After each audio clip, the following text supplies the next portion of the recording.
Hey there, Sharon Horne-Ellstrom here. Welcome to day 1663 of What You Up To Now. Do you have the true grit to pivot confidently, pivot?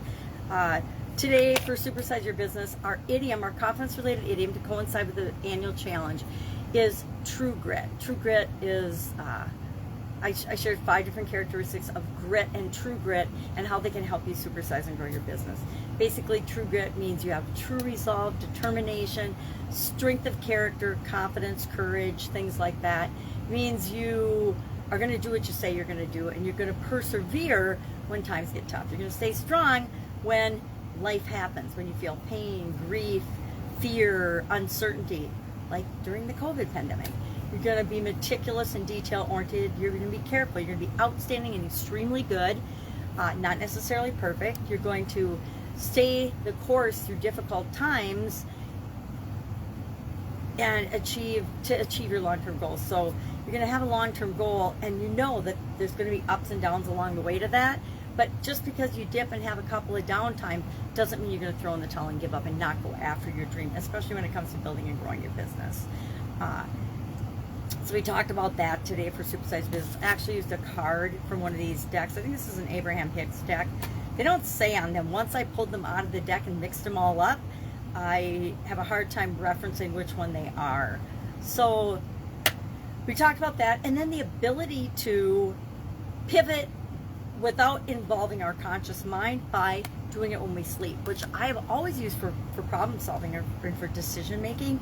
If I have a tough decision, a tough choice, a tough problem that I'm not sure which solution to choose, I'll sleep on it, and I'll ask myself before I go to sleep, help me to resolve this issue, or help me to solve this problem, help me to make this decision, and then in the morning, boom, automatically, I'll know exactly what to do and what's right for me. Because while I'm sleeping, my subconscious goes to work on it and searches out all of my brain and all my past experiences and everything without my conscious mind filtering it and negating it, saying, no, that's not a good example. No, that's not a good example. Oh, let's use this example that's not really related, but it makes my ego feel good. So we need to be careful about that. And that's why I like to do things like that when I sleep. So tonight, I'm going to actually try pivoting something while I sleep. I've never really said, I'm going to use this to change or pivot something. I've used it to, again, solve problems or to make decisions. So I think it's going to be interesting to see how that makes me feel.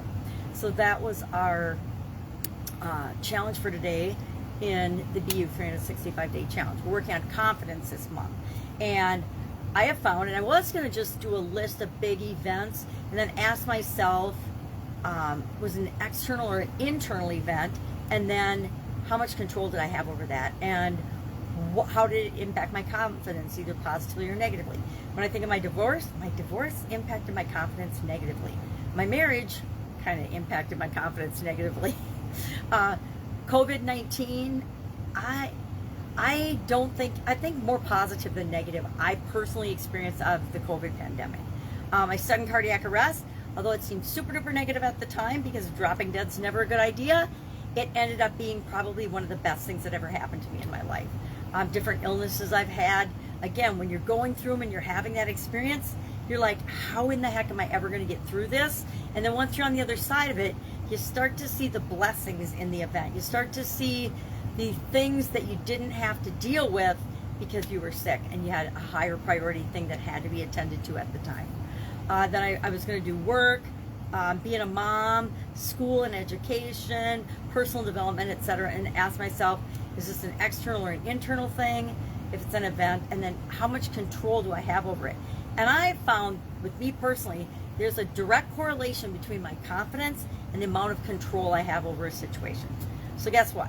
Anything that comes from inside me, anything internal, my thoughts, my feelings, my beliefs, my actions, are all things I control. And so I tend to be very confident in those areas because I know it's up to me. It's 100% my responsibility, my right to be responsible, to make those decisions and choices for myself.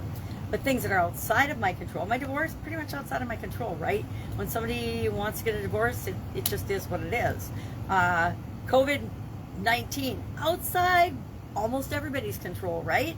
So we all just had to figure out what it meant to us and how we were going to respond to it. So to me, pivoting and deciding to change, choosing to change, is a huge area where we can impact our own confidence. We can decide to read a book about personal development. We can choose to leave the job that we're in that just is soul sucking for us.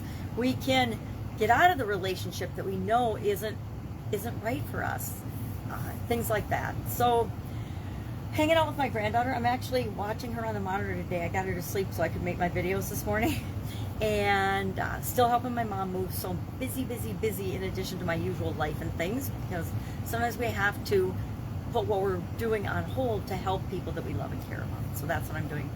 If I can help you in any way, ask. Otherwise, I'll be with you tomorrow. Have a fantastic day.